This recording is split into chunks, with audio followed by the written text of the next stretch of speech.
माँ, मैं बहुत थक गई हूँ घर संभालते संभालते। यहाँ मेरी थकान किसी को नज़र नहीं आती। कुछ दिन आराम करना चाहती हूँ। सोच रही हूँ कुछ दिनों के लिए मायके आ जाऊँ। आते हुए बच्चों को भी साथ ले आऊँगी, वो वहीं से स्कूल चले जाएंगे। आखिर एक ही शहर में ससुराल और मायका होने का कुछ तो फ़ायदा मिले। नम्रता ने फ़ोन पर अपनी माँ से कहा। पार्वती जी ने दूसरी तरफ से कहा, हाँ बेटा, जब तेरा इच्छा हो आ जाना, आखिर तेरा भी तो घर है। ठीक है माँ, तो मैं कल ही आ जाऊंगी। नम्रता खुश हो बोली। हाँ बेटा, कल आ जाओ, मैं तुम्हारा इंतज़ार करूंगी। अभी मैं फ़ोन रखती हूँ, मुझे मंदिर भी जाना है।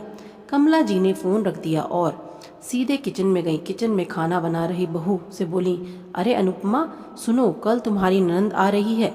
आज बाजार जाकर फल सब्जी और मिठाइयाँ लेकर आना। बेचारी मेरी बेटी ससुराल में नौकरानी की तरह काम करती है और उस पर कोई ध्यान नहीं देता। यहाँ आएगी, कुछ दिन रहेगी तो उसका मन और तबीयत अच्छी रहेगी। सास ने मुंह से ऐसी बातें सुनकर अनुपमा का चेहरा उतर गया। वह मन ही मन ये सोचने लगी, काश आपको मेरी थकान भी नजर आती। मैं भी दिन रात झाड़ू पोंछा, बर्तन, खाना बनाना, मार्केट जाना और हर वह काम करती हूँ जिससे हमारे परिवार वालों को कोई दिक्कत न हो। काश आप मुझ पर भी ध्यान दे पाती। आपकी बेटी तो जब मन में आता है तब यहाँ आ जाती है, लेकिन मैं साल में एक ही बार अपनी माँ से मिल पाती हूँ। जब मैं आपकी प्रॉब्लम होती है, मैं भी इंसान हूँ, मेरा भी मन है, मुझे भी लगता है अपने माँ के पास जाकर थोड़ा आराम करूँ, सुख दुख की दो चार बातें करूँ, अपना मन हल्का करूँ।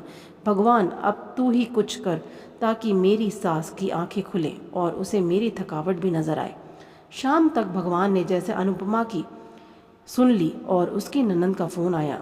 ननद ने अपनी माँ से कहा कि उसकी सास ने उसे मायके आने के लिए मना कर दिया है, इसलिए इस बार वो नहीं आ सकती। पार्वती जी बोली, ऐसा क्यों?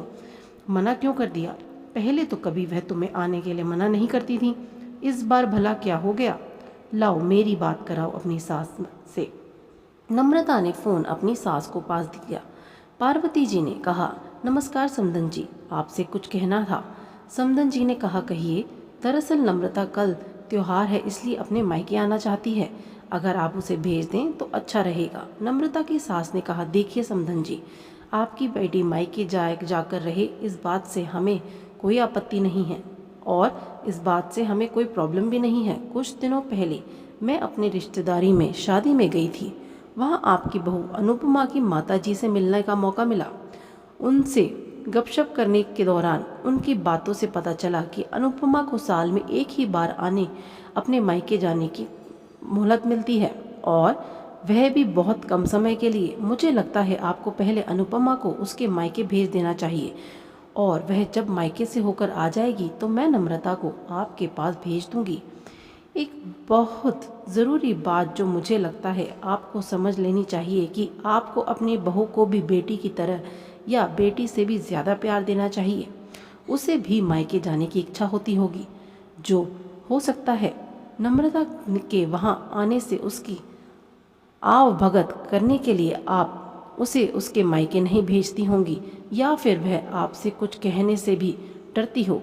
अगर आप उसको घर में ही कैद करके रखेंगी तो एक दिन ऐसा आएगा जब वह आपके खिलाफ बोलने लगेगी, फिर वह आपकी सुनने की भी नहीं, जब चाहे तब अपने मायके जाएगी। ऐसी परिस्थिति आए, इससे अच्छा है कि आप ही कुछ बदलाव अमल में ले आए जिससे आपका रिश्ता और रिश्ते की मिठास खराब ना हो।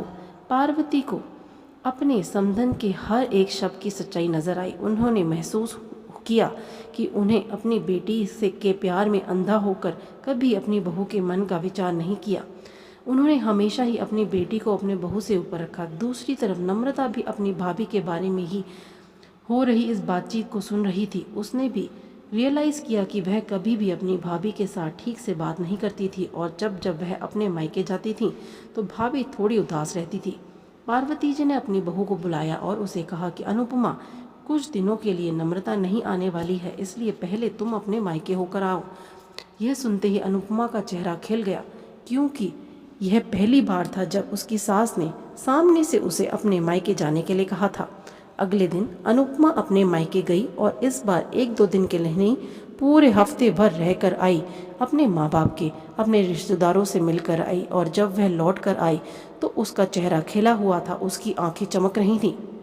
अनुपमा के आने के बाद नम्रता भी अपने मायके आई और इस बार वो खुद सामने से अपनी भाभी से खुशी खुशी मिल ली और अच्छे से बात की।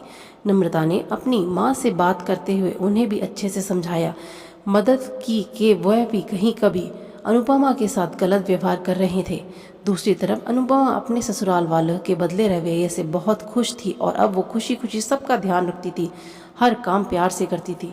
वह ध्यान रखती थी कि कोई भी ऐसी बात या काम ना करे जिससे घर में तनाव का माहौल पैदा हो। पार्वती जी अपनी बहू को खुद ही समय समय पर मायके भेज दिया करती थी। छोटे से बदलाव ने सास बहू और भाभी ननंद के बीच की कड़वाहट को दूर कर दिया और रिश्ते को और भी ज़्यादा मीठा और मजबूत कर दिया। आशा करती हूँ आपको ये कहानी बहुत अच्छी लगी होगी। अगर आप चैनल पर नए हैं तो चैनल को अवश्य सब्सक्राइब करें। धन्यवाद।